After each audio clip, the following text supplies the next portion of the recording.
KCR sir అప్పుడే నా పెళ్ళైపోయేది కదా.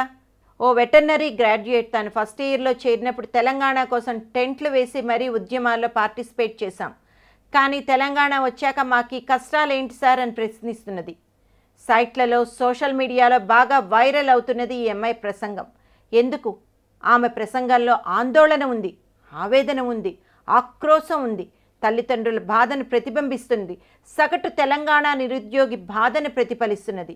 మొన్నొకసారి అనుకోకుండా తెలంగాణ వద్దు ఉమ్మడి ఆంధ్రప్రదేశ్ ముద్దు అనే బ్యానర్ చూశాక ఎక్కడో కలుక్కుమంది. మరి ఇదేంటి? కాంట్రాక్ట్ కొలువులే ఉండవన్నారు కదా.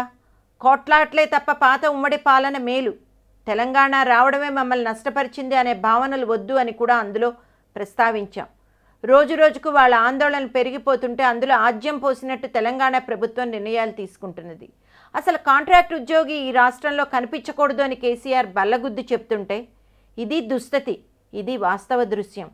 ఈ అమ్మాయి మాటలు సగటు నిరుద్యోగి భావనలు అక్షరాల ఆవిష్కరిస్తున్నది.